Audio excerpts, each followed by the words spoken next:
decided to show up on time today instead of a few minutes late. Get through. It's a lot easier when you remember your notes and don't leave them at home. As far as I know, everything that I got from you guys, except for the homework that's due today, has been graded. So I'll hand these back. Grades are posted on WebCT and should be available. All of the online students should see all of their grades as well.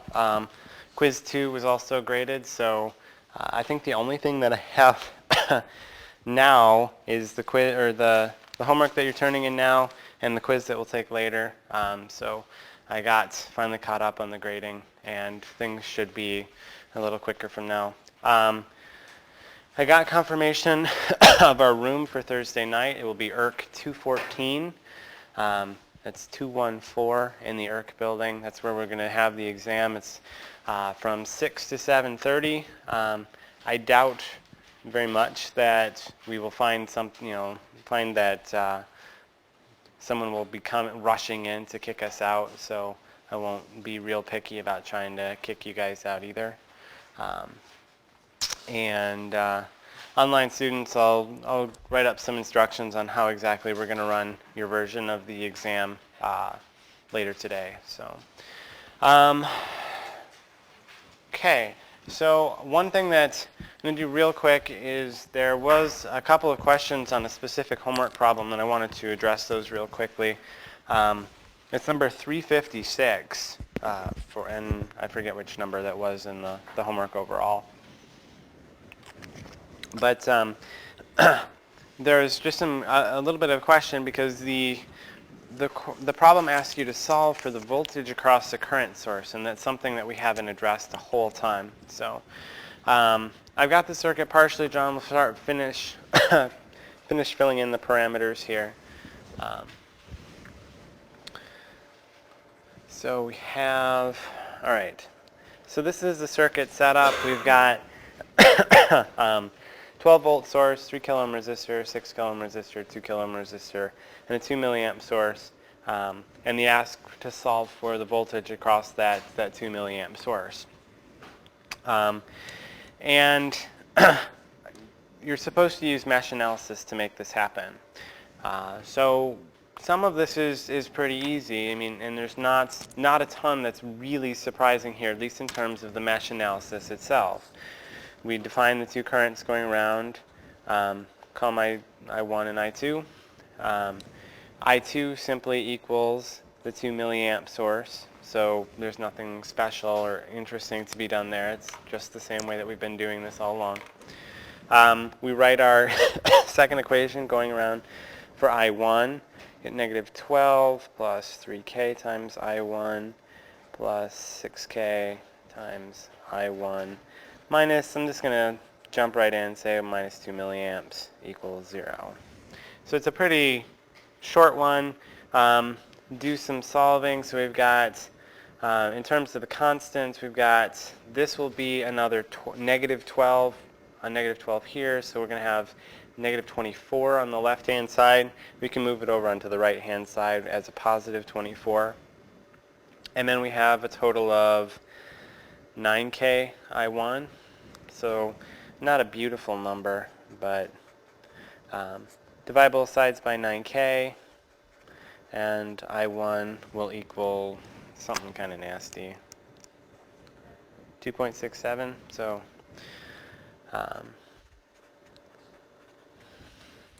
so that's the final current. So now to find out what the voltage, and so that's it for the nodal analysis. We have both of our loop currents as I1 and I2. Now the thing that we need to do is to figure out what is the voltage across that current source.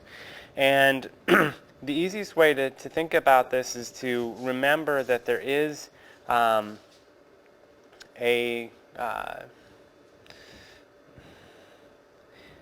KVL says that that if we go around any closed loop, the voltage drop around that loop is going to be a constant zero, or it's going to equal 0. And so if we find out what the voltage is across the 6K resistor and the 2K resistor, that will be equal to the voltage across the that source. So let me just double check how the solution manual does it kind of funny, I think. No, they do it nice and straightforward. Okay, the way that they do it is they go around the entire loop, but you should get the same answer either way.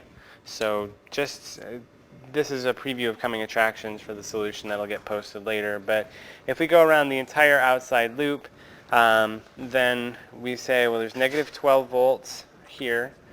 We've got 3K times I1 plus 2K times I2 plus V0 equals 0. So that's just the KBL around the entire loop.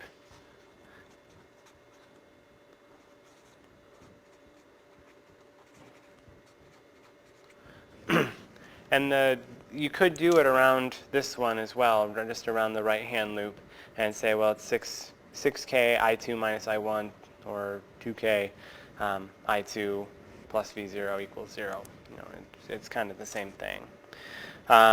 So once you plug in the known values, you can solve for what V0 is, and just set it up without solving it entirely.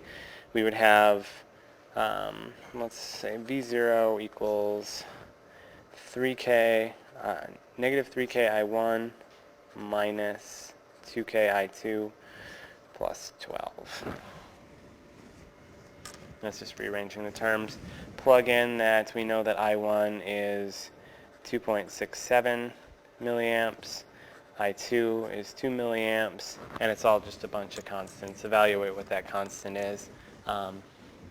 According to the solution manual, that's exciting. It happens to work out to be exactly 0.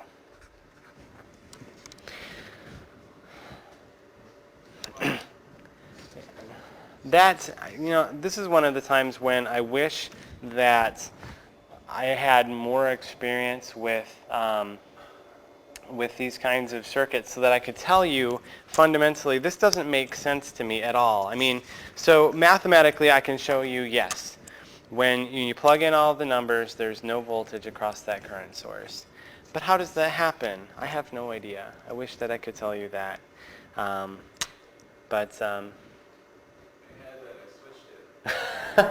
So I wish that I understood that enough to tell you, how can this be the case that there's no voltage across that current source?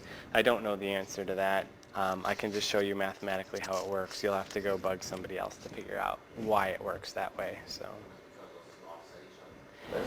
it must be. It must be. So, yeah. One other thing that I did last night as I was preparing the quiz and stuff for today is put a more complete discussion of super meshes as an example worked out on paper on the website so that you can take a look at that. I don't feel like I did a really great job discussing it in class, and for some odd reason myself and another instructor were discussing super meshes in preparation, I think, for one of his classes, and I realized that it just wasn't as good of a job as I could have done. So I tried to put up some extra information on doing super meshes, so take a look at that. Are there any other homework questions on the Chapter 3 material? No, nodal and mesh analysis? Okay. I hope not, because you're going to need to use that going into the material that we're going to start talking about today. Because we started talking yesterday about these superposition, the linearity stuff, and today we'll get into Thevenin and Norton equivalence. And to do the Thevenin and Norton equivalent stuff, you're going to have to do nodal and mesh analysis to make it happen. And nobody's going to sit down and tell you, use mesh analysis to solve for this, use nodal analysis to solve for this. It's just something you're going to have to do. So, looking just in quick review at the things that we did yesterday. So we started talking about the concept of superposition, which allows us to examine the individual contributions of each one of the sources to a given circuit parameter, and then figure out what the overall contribution is by just summing those up. And kind of introduce the idea of what Thevenin and Norton equivalents are. And to build up to these equivalents, we started with the concept of linearity, which is built out of additivity and homogeneity or scaling. The second part, the scaling, says, if I have a certain circuit parameter and I know what its value is, and if I were to double all of the sources, then that's going to double that particular parameter as well. And we did the goofy example of using linearity to solve for something by first assuming that the value was 1 volt. You can also say 1 amp if you're looking for a current. Work backwards under that assumption and see what the value of the source would have to be for that to be the case. And you can do that. It's probably the least useful circuit analysis technique in the world, but you can do it. The next one that we took a look at, we did one example of superposition, which is taking a look at each one of the sources individually. We did one example.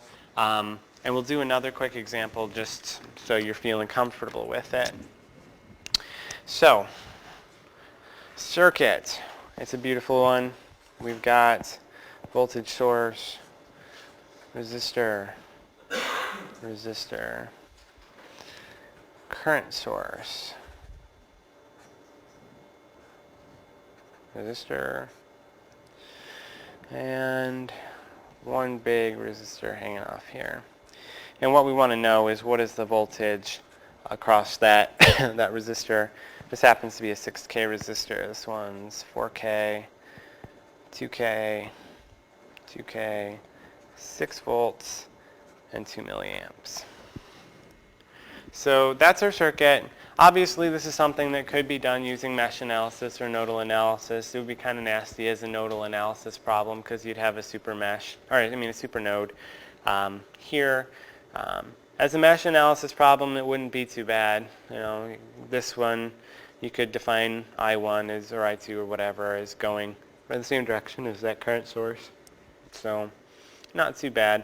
But we want to do this as a superposition example. So the first thing that we want to do is just pick one of the sources and solve for the contribution of that source by itself, appropriately zeroing out the other sources. And again, when we zero out a current source, that becomes an open circuit. We reach in, we rip out that current source, and we leave a big gaping hole in the circuit.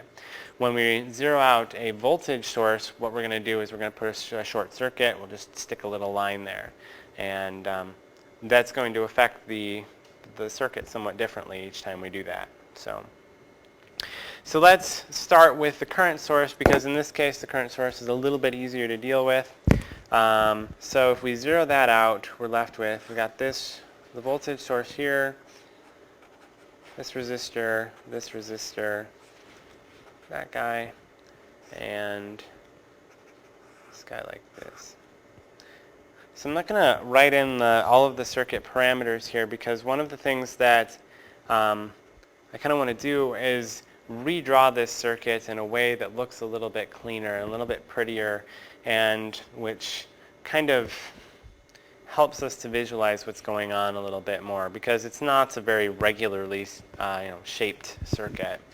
So to put in so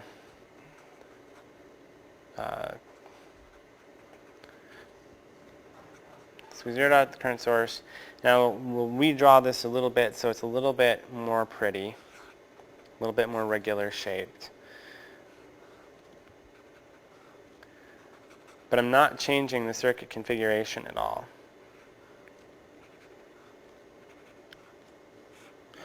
So this is still the same 6-volt source. This is going to be the 2K resistor from there. This 2K resistor just kind of slides along the bottom and back up here. This is the same 6K resistor that we were looking for in the first place. And that's actually going to be V0 prime. And then this is the 4K resistor. And you can kind of solve for this however you'd like to. I'm looking at my own notes and not having a single clue as to what I did in my own notes. So let's do a mesh analysis. What the heck? Why not? So, got current I1, a current I2. Write the equations out for that.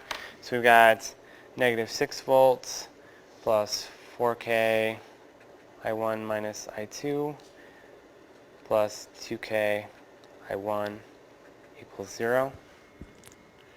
And going around the second loop, we've got 6K I2 plus 2K I2 plus 4K I2 minus I1 equals 0. So arrange those terms and get it in a little bit nicer form. The top equation, number 1, let's see, we've got a total of 6K I1. Then we've got negative 4K I2 and 6 on the right-hand side. In the second equation, we've got just a negative 4K I1, and then we've got 12K I2, and that equals 0. So we can solve those simultaneously and find our currents. 6,000, negative 4,000, 6, negative 4,000, 12,000, 0. And so you get these very convenient currents that I1 equals 1.28 milliamps and I2 equals, I guess that's 0.4, say 3 milliamps.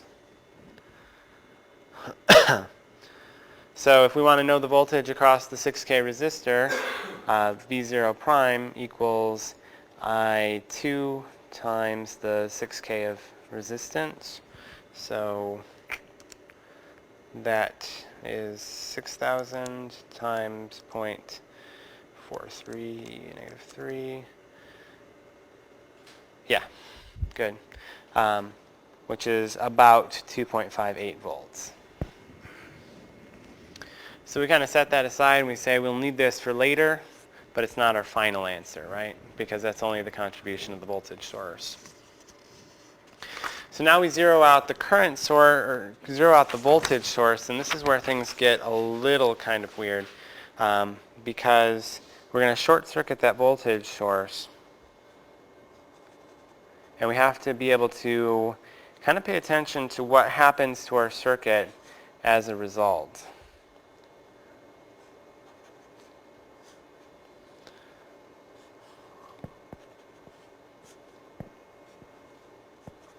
This is our V0 double prime across that 6K resistor, 2K, 4K, 2K, and a 2 milliamp source. So the thing that is key to kind of making this work without doing another full-blown mesh analysis or something like that is to recognize that now the 2 and the 4K resistor are in parallel. And if I combine those in parallel, the circuit that I will see at the end this will be the parallel resistor, RP you call it, and it will be in series with the 2K resistor, and that series combination will be in parallel with our 6K resistor. You see how these two kind of close up and become in series with the 2K resistor? You don't have to do it that way. You could always do a full mesh analysis or something like that if you weren't feeling comfortable with that. But now we just need to figure out what that parallel resistance is. So 1 over 2 plus 1 over 4 equals 1 over our parallel resistance. So this is 2/4 plus 1/4 is 3/4. Flip it over, so you've got 4/3 of an ohm, or 4/3 kilo ohm. And so now we can do a current divider to find out what is the current running through the 6K resistor. Let's call it I0 double prime. And so we've got I0 double prime is going to be some fraction of the 2 milliamp source. We put the other resistor on top of this fraction, and so that's really actually the series combination of 2 plus 4/3 over 6 plus 2 plus 4/3.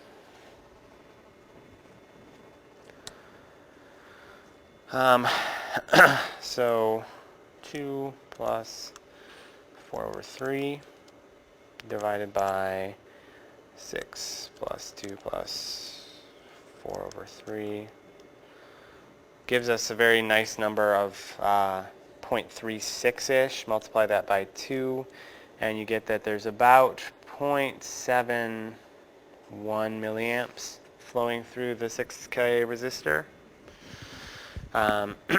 V0 double prime will equal that 0.71 milliamps times the 6K resistor.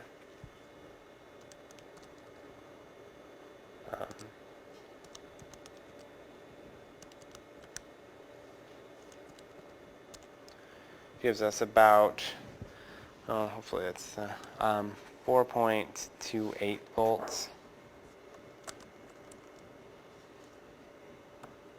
Yeah. And so the final contribution of V0 is the sum of V0 plus V prime, or V prime 0 and V0 double prime. V0 prime was 2.58 volts. V0 double prime was the 4.28 volts, and the final total there is 6.86 volts. So the reason it seems kind of odd to spend too much time looking at this, but one of the skills that it will teach you as you start doing this is that as we start doing the Thevenin and Norton analyses, we need to start being able to appropriately get rid of those sources, zero out the sources, and get them, and then be able to kind of reconfigure the circuit and see what's really going on as a result of our source zeroing, I guess. So, any questions on superposition?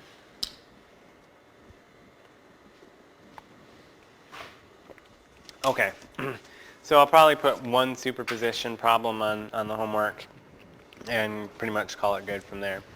So, to sum up superposition, what we can do as an analysis technique is we can take all of those independent sources, we can zero them out one at a time, find the contribution of each one of those sources to the circuit parameter that we're trying to solve for, sum up all of those, and get the answer. The important thing to remember is how to appropriately zero out those sources. When we zero out a current source, we pull it out, and again, we leave that gaping hole in the circuit because it's been open circuited. When we do that with a voltage source, we short circuit it, and so now there's just a single little line connecting the two components that used to have the voltage source in between them. And then once you actually are trying to solve for the circuit parameter, you can use any solution technique that you want to use. If you want to use a mesh analysis, if you want to use current division, if you want to squish the circuit down into something really small and do that, anything that we've learned this far, you can go ahead and do. You could, for whatever bizarre reason, you could do superposition based on linearity or on the scaling property and say, well, let's guess that it's 1 volt and work our way backwards. And you can do that. It's all the same. And especially when you consider that, I think that with the scaling thing, it's going to be easiest with a single source, and superposition is going to get you down to a single source every time. It might not be a totally horrible way, but I can think of a lot better ways to do it. So, anyways, so that's superposition. So the next one is this Thevenin and Norton equivalence. We talked about this a little bit in terms of the history and what you're trying to do. And basically, I think before we had computers and programs like PSpice and computers or calculators that could do lots and lots of simultaneous equations and stuff. We had engineers that were trying to design circuits and analyze them in the easiest way possible. And a couple of different guys about the same time, actually a number of different guys, came up with the same way of thinking about it. Said, well, what if we reduce this down to, let's eliminate almost all of the circuit except for let's do some transformations and turn it into something that's just a single voltage source and a resistor, or we could do it as a single current source and a resistor. That's going to be the representation for everything else except for this one little thing that we're interested in. We want to see what happens when we play around with this component. So we can do that in one of two ways. We can end up with a circuit that looks something like this, where we've got a voltage source and a resistor, and we hook up to that. So this is some resistance, this is some voltage, and this is our original resistance that we want to find out what's going on in the circuit. We want to kind of play around with that one and see what happens. If I want to get a specific voltage across that, what should I make this resistor to be? Or if I wanted to understand what is the power that's being absorbed by that resistor, whatever thing that you might want to do, and you don't want to solve like 12 simultaneous equations, how can you do that? And a guy named Thevenin, who was a French telegraph engineer, he came up with this way. And so this is generally called the Thevenin equivalent. And I think there's technically an accent over that E. About the same time, maybe a little bit later, there's a guy named Norton, and he said, well, what if what ended up happening with the Thevenin equivalent is largely nothing, actually. A lot of his work got lost for whatever reason. And so this guy named Norton, who was working at Bell Labs, said, oh, I got this great idea. What if we reduce the circuit down to a current source and a parallel resistor? There's going to be some current coming out of that, and there's going to be some resistance here, and then we can hook up our load to that and say, hey, cool. Now we can analyze that and find out the power, find out the current, find out the voltage, whatever. And that, at least in American electrical engineering, is usually just called a Norton equivalent. If you were to go to school in Europe, it would be called, I think, a Norton-Meyer equivalent, or a Meyer-Norton equivalent, something like that.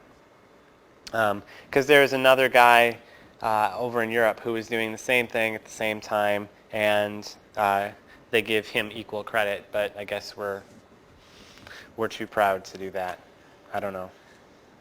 It's just Norton, man, only Norton. So how do we do this? And what is the kind of the problem-solving technique that makes this happen?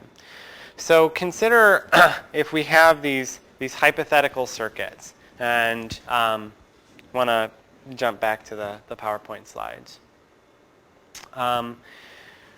We have some sort of circuit, and it's originally showed up here as just this big empty cloud. And it's composed of these two halves. One is a linear part of the circuit, and this is going to end up being what is going to be our load, if you can read that. And this part of circuit B is kind of what we'd like to figure out what's going on. So whatever's going on in this part in that left-hand side of the circuit will generate some voltage across the terminals A and B that we call V0, and some current that's flowing through it that's I. And so regardless of what's kind of going on, what might be composing this circuit be, what we can do is just say, you know, whatever this voltage is, let's just stick it down here. Call it a voltage source and be good. You know, let's not worry about it too much anymore after that. So that's part of what we do. The next thing that we do is we can say, well, based on superposition, there's some current I0 that's generated by this source over here, and then there's some current ISC, or the short circuit current, that's generated when this voltage source is short-circuited. And so this total current I is given by this relationship where whatever is generated by the source plus whatever is generated when the source isn't there gives us the total current I. And if we want to figure out what's going on, I guess this should have a 0 in the bottom here. That the I0 is given by that source voltage that we created and some resistance, and we call it R sub TH, which is the Thevenin equivalent resistance. And what that is if we take that circuit and looking at it from the terminals of the load that we want to hook up, if we zero out all of the independent sources in the same way that we did for superposition, in other words, all of the voltage sources get shorted, all of these current sources get opened, and we find the equivalent resistance in the same way that you did way back in chapter 1, then we can figure out what that Thevenin resistance is. And these become kind of the important thing. This is probably the thing that is going to be the most important of all of the things that we've shown so far, which is that the open circuit voltage, or V sub OC, is equivalent to the Thevenin resistance times the short circuit current, or I sub SC. That's kind of the key thing. And what that means is that at some point we need to solve for two of those values. We need to solve for the open circuit voltage. We need to solve for the short circuit current. Those are we can solve for one or both of those, or actually, because of this relationship, we can solve for any two of them. Doesn't matter which two we solve for. And then we can have the third one, and then we can have an equivalent that will allow us to analyze the circuit. So that's kind of the idea of what we're going to do, and I don't know if that makes any sense. So the easiest thing to do is probably to just show you a little bit of an example of what we're doing here. So what does it look like to do a Thevenin equivalent? All right, so here's a circuit.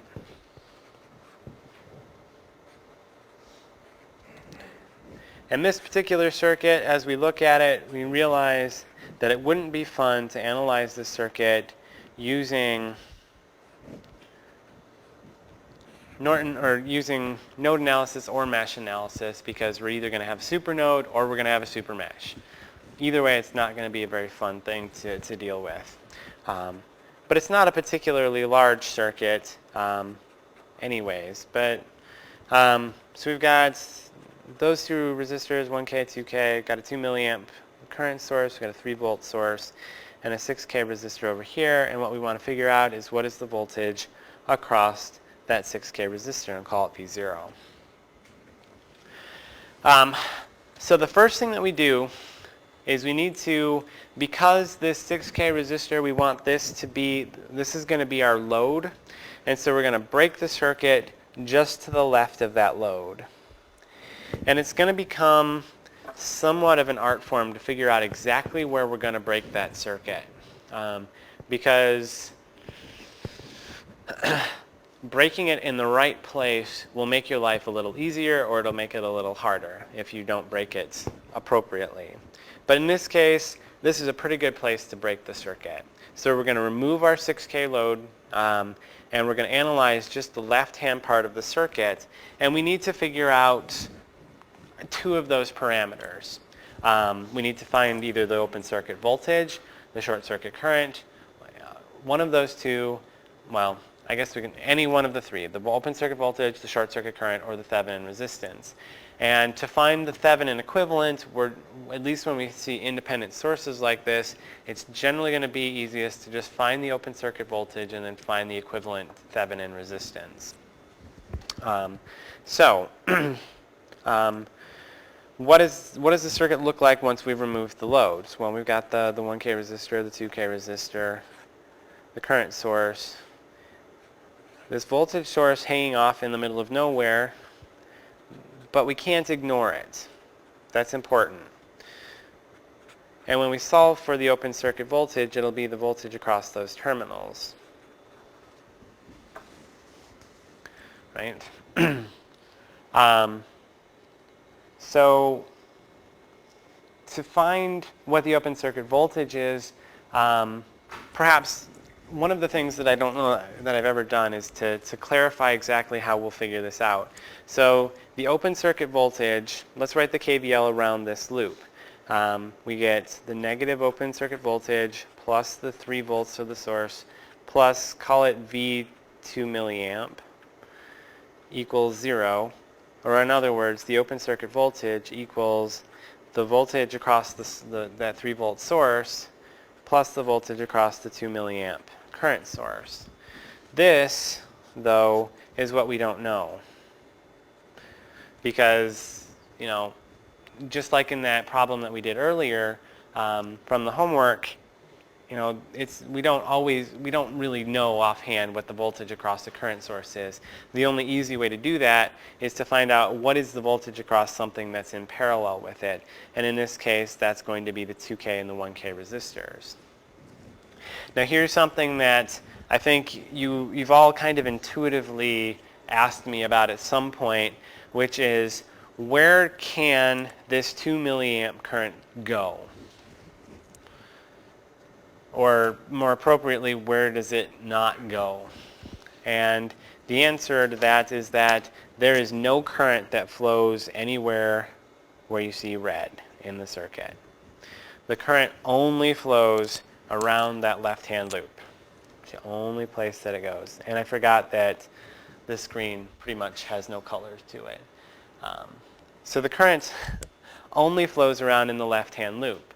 So that's the only place it has to go, and then figuring out what exactly the voltage is across those two resistors is pretty trivial because it's just 2 milliamps times the 3K of total resistance.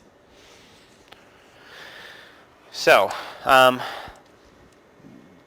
the voltage across that 2 milliamp source equals the 2 milliamps of current times the 2K resistance plus the 1K resistance in series, or a total of 6 volts.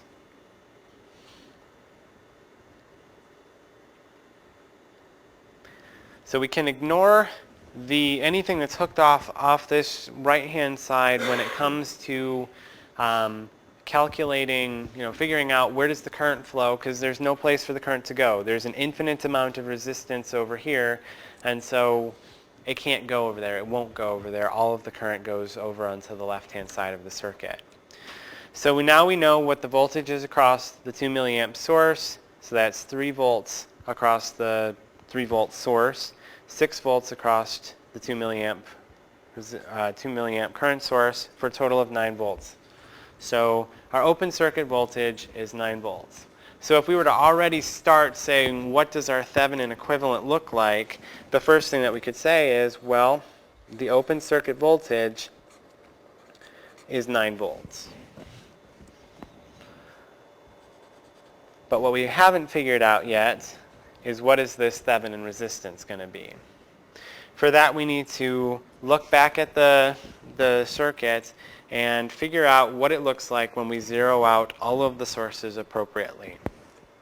And again, and the important thing here is that we're looking at it from the terminals of the load. And so that's going to be your starting point for figuring out where, what the equivalent resistance is, what's in series, and what's in parallel with what. So we'll get back to that. Here's the circuit. Well, here's the original circuit. Let's see if we can do this right.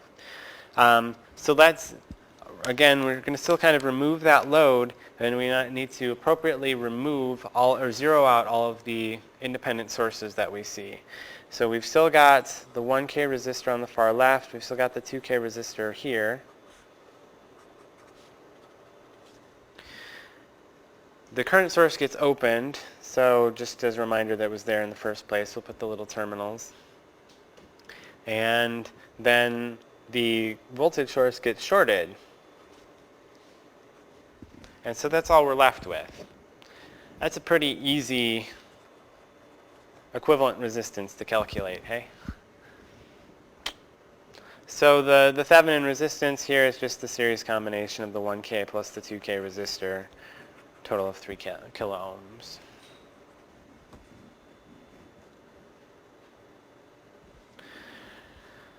So we can put that into our Thevenin equivalent circuit, that our Thevenin equivalent resistance is 3 kilo ohms. And now we can hook up our load, which was that 6 kilo ohm resistor. And now what we wanted to do was find the voltage V0 across that 6K resistor. Do we have an easy way of doing that? Yeah, it's just a voltage divider. And so we say V0 equals 9 volts, 6 over 9, which conveniently equals 6 volts.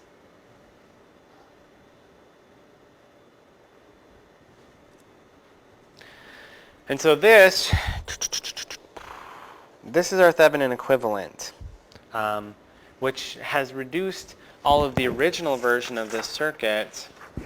We took everything to the right of the load and said this, for purposes of analysis, can all be replaced by that. And obviously that makes the circuit a lot easier to analyze. Getting to this point can be somewhat difficult and somewhat irritating, but it's kind of a nice way to do it. Now, so that was the way that Thevenin came up with how to do this. How did Norton decide to do this? Well, instead of working with the open circuit voltage, what he did is work with the short circuit current. And so we'll back up again to that original version of the circuit. And so instead of we're going to still remove the load, but rather than solving for what the open circuit current is, the open circuit voltage, we're going to put a short at those two terminals and solve for what the current is that's running through it. So, doing so, let's draw this what the circuit looks like. So we've got that 1K resistor, the 2K resistor, the 2 milliamp source, the 3 volt source. Here's where we remove the load. Here's where we inserted our short circuit. And we want to solve for I short circuit. 3 volts, 2 milliamps, 1K, 2K. And so again, you can kind of, solve for it however you want. What in this case we can kind of do a little bit of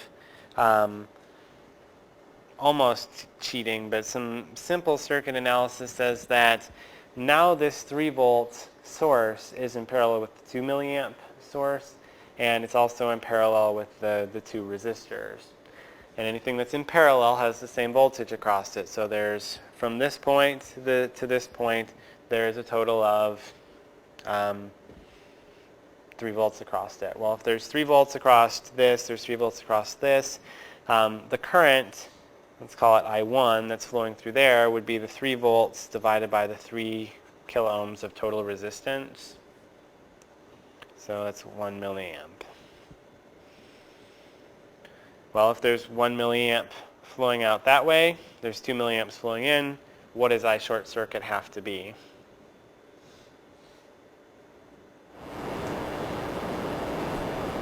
I've got, why do I have, the key thing, and I screwed this up, this is the the higher potential of the voltage is down at the bottom of the circuit, and so I1 doesn't actually flow that way. I1 flows the other way because this is where the positive terminal of that voltage is. And that's one of the problems with trying to almost kind of cheat when you do this. So if there's 1 milliamp of current that's flowing into this node from these two resistors, there's 2 milliamps of current that are flowing in from the source. I short circuit equals the 1 milliamp plus the 2 milliamps, or 3 milliamps.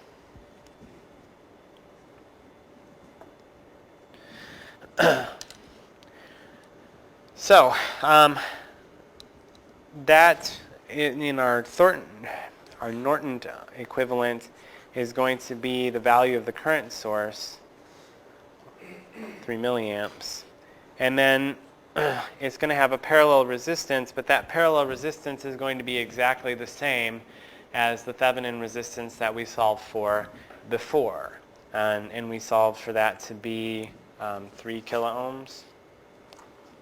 Yeah, 3 kiloohms. And so now we can hook up our load as the 6 kiloohm resistor, and we could do the current divider to find out how much current is running through the 6K resistor, and then multiply by 6K to find out what the voltage is that's across it. So we can solve for that.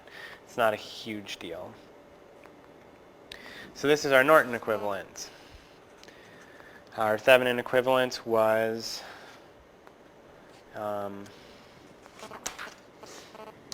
9-volt source with the series 3K resistor and the 6K resistor down here. So 3K, 6K. Now one of the things that you can do is that we can always go back to our relationship that was on the last slide that we looked at, which is that the open circuit voltage equals the Thevenin resistance times the short circuit current. And so if you have the open circuit voltage and you have the Thevenin resistance, you can solve for the short circuit current and say, well, then it has to be 3 milliamps. And that's what we found when we did the full-blown analysis on it too.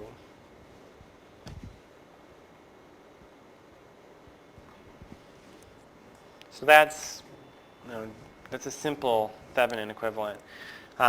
Let's see if we can do one more real quick and give you an idea of when you might have to do more than one version of this analysis, because sometimes it gets kind of big, and as far as I remember from analyzing this in the past, you can do this circuit in one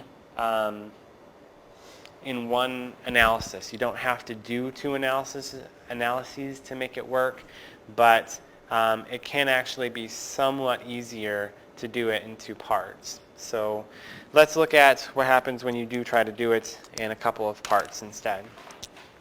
And again, what the slide notes is you might want to do this so you don't have to do a nodal or mesh analysis just to find the open circuit voltage or the short circuit current.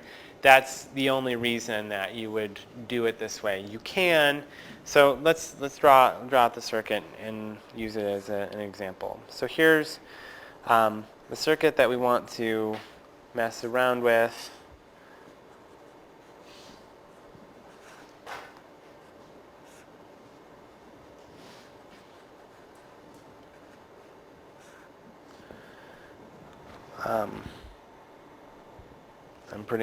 Okay. That's an 8K resistor.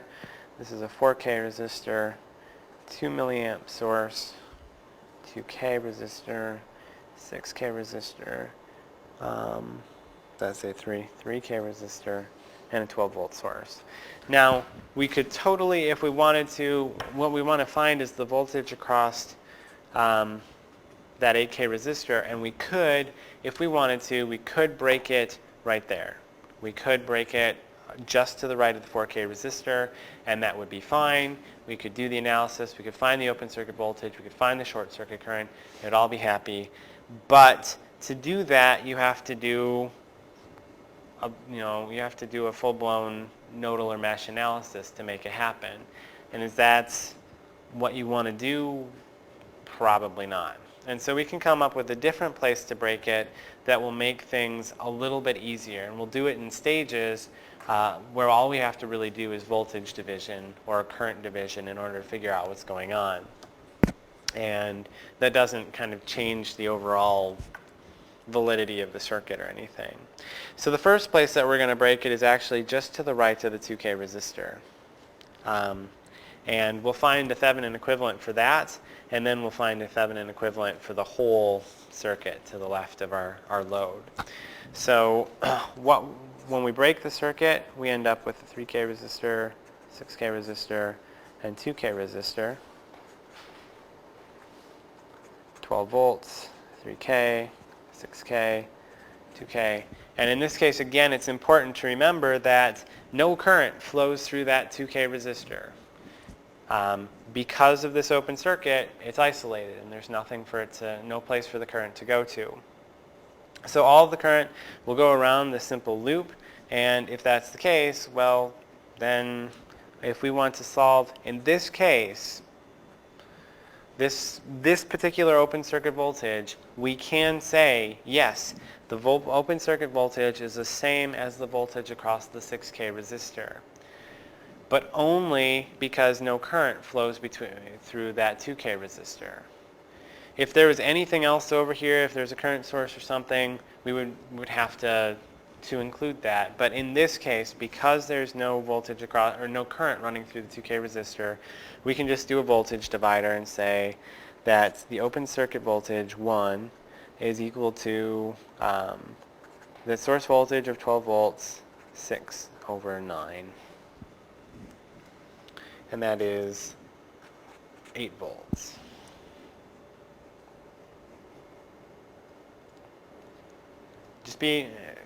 I want to make sure that you're careful when you do this so that it only works because there's no current running through the 2K resistor. So then we zero out the sources to find the Thevenin equivalent resistance.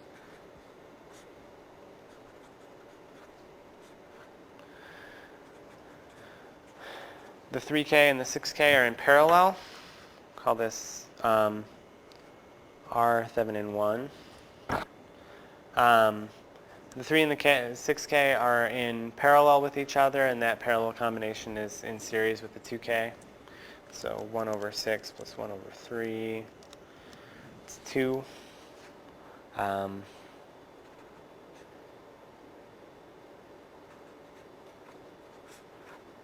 2K and 2K, so that the first Thevenin resistance equals 4 kilo ohms.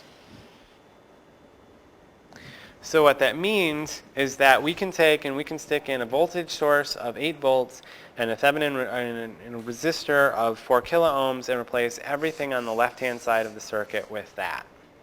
So what that makes our circuit look like is we've got our open circuit voltage of 8 volts with a series 4K resistor.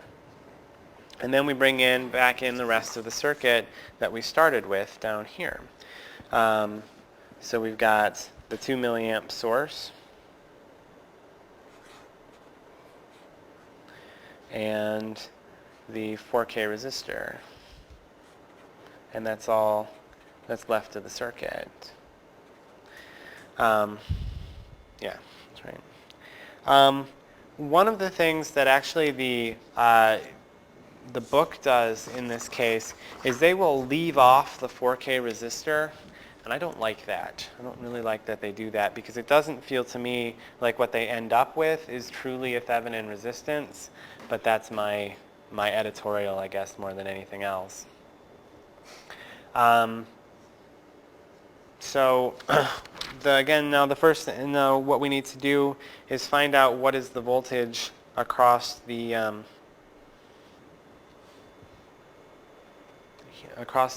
terminals to find out what the real open circuit voltage is. Perhaps the reason that they do it is to make sure that you don't still get confused and think that there's any current running through that. that 4K resistor because there isn't any. There's still no current running through there. We just need to figure out what's going on in terms of the voltage across this current source. And to solve for that one, we have to take what we know and write that.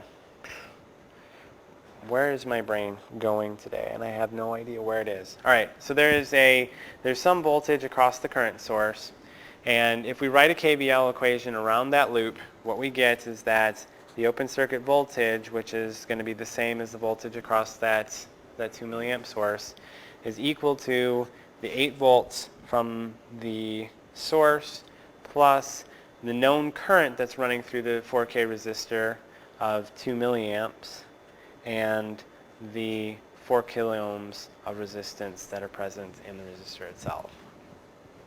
So what that tells us is the overall voltage is 16 volts. Now when we do our Thevenin resistance for that, we've got a short circuit for the voltage source, the 4K resistor, an open circuit for the 2 milliamp source, and the 4K resistor. So those are pretty clearly in series with each other, and so our overall Thevenin resistance is going to be 8 kiloohms. What that means is that our final Thevenin equivalent is a 16 volt source with a series 8K resistor, and then we could hook up. The original circuit had a 8 kilo ohm resistor on there.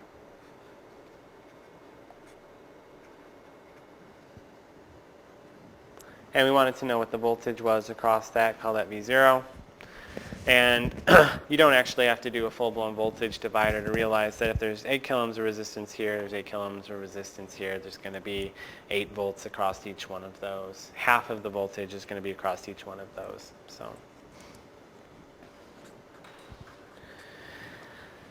And now again, you can do this analysis without doing the repeated Thevenin equivalents, and you will get the same answer. But and we'll do some more examples of that stuff going into tomorrow. So giving you any kind of estimates of what's going to be on the exam. What I think you can expect to see is anything from Chapter 1. In terms of equivalent resistances and simple V equals IR, P equals VI kinds of things. Anything from Chapter 2 in terms of the equivalent resistances, and Chapter 3 would be any nodal or mesh analysis techniques, and then some simple Thevenin and Norton equivalents, probably just with independent sources. I think by the end of tomorrow we'll be getting into the dependent sources. And you might see one of those on the exam, but we'll see. So, are there any questions before I hand out the quiz? All right, we'll see you tomorrow then.